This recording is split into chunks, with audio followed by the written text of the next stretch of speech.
Bienvenue à une nouvelle vidéo de Sur la Trotte.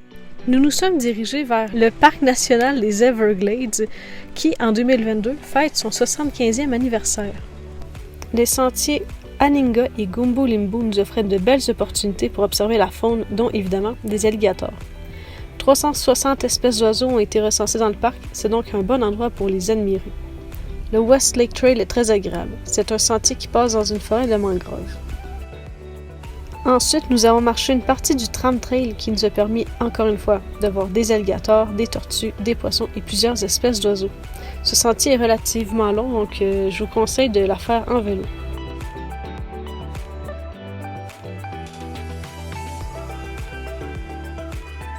La route s'est continuée en passant dans le Big Cypress National Preserve. Nous avons emprunté la Loop Road, qui est une route scénique, qui se fait en voiture.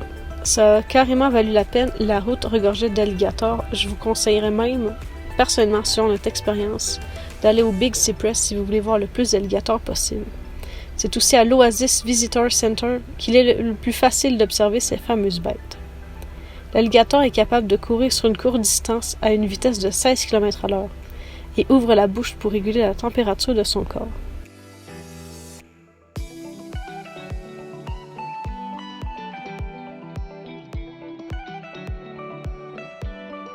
Si le cœur vous en dit, il existe un sentier où vous aurez de l'eau jusqu'aux genoux pour marcher dans les marais à travers les alligators.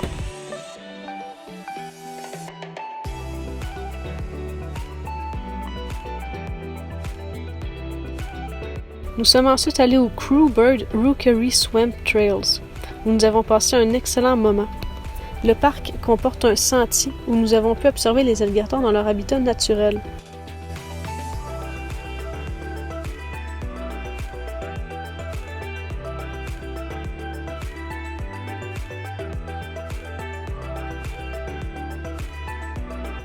Nous avons même eu la chance inouïe de voir des bébés alligators autour de leur mère. C'était très touchant.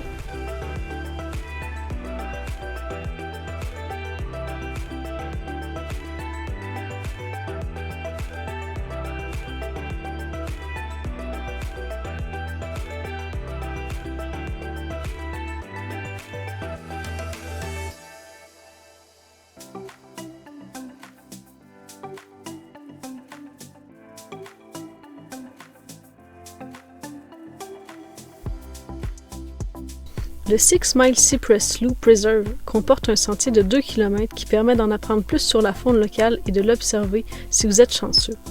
Le sentier est bien aménagé. C'est un chemin de bois surélevé sur les marais. Un peu trop proche de la route, nous ne croyons pas que c'est le meilleur endroit pour voir une multitude d'animaux. Par contre, c'est un trajet plaisant et bien ombragé, donc l'arrêt en a valu la peine.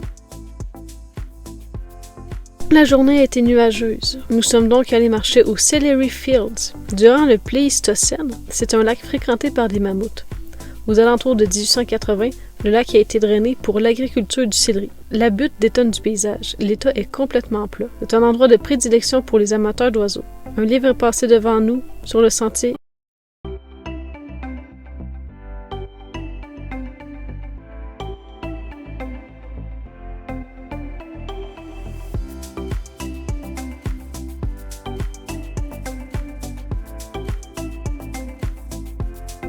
Nous sommes allés au Bonnet Springs Park à Lakeland. Le parc est extrêmement récent. Il a été inauguré en fin octobre. Très bien aménagé, le parc contient plusieurs sentiers, dont un surélevé.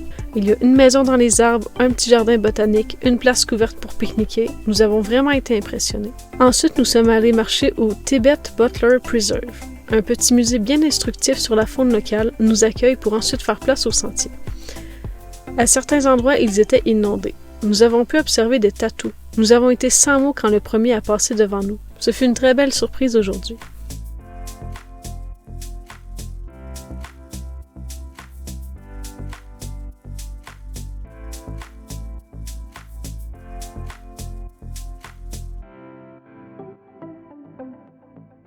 Nous avons passé la journée entière au Fort DeSoto Park. Les plages du parc sont très belles, elles ont le fameux sable blanc.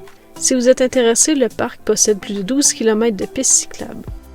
Sur le site du parc, il y a aussi une forteresse qui a été bâtie en 1898 pendant la guerre hispano-américaine.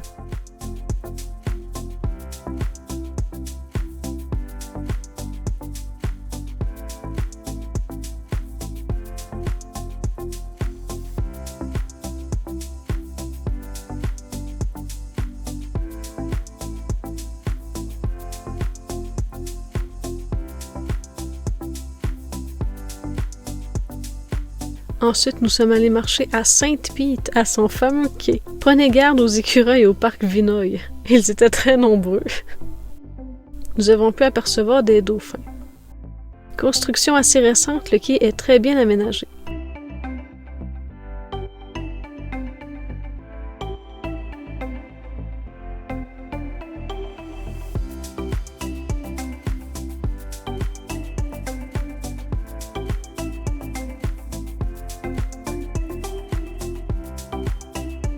L'histoire de la ville de Tarpon Springs nous a bien surpris. La ville est reconnue pour la pêche d'éponges et se dit capitale de l'éponge. Au début de 1905, beaucoup d'immigrants grecs sont arrivés dans la région avec leur méthode de plongée pour ramasser des éponges. L'apogée de l'industrie de l'éponge fut en 1930. En fin d'après-midi, nous sommes allés nous ressourcer au Alpata Tastanaki Nature Preserve. Cela nous a fait un grand bien de se retrouver dans la nature et au calme.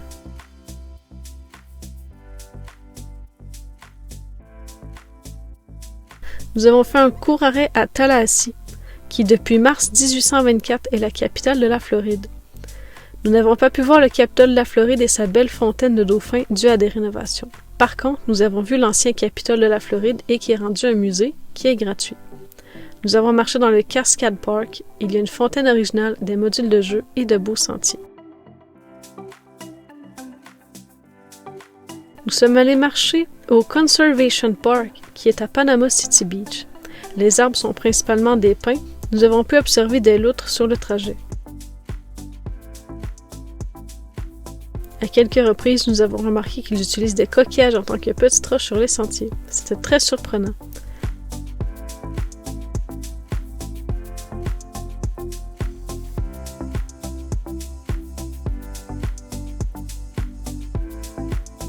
Notre dernier arrêt en Floride fut à Pensacola. Nous nous sommes arrêtés au très inusité Graffiti Bridge. Les œuvres sont magnifiques. Il serait intéressant d'y retourner car les graffitis sont en constant changement.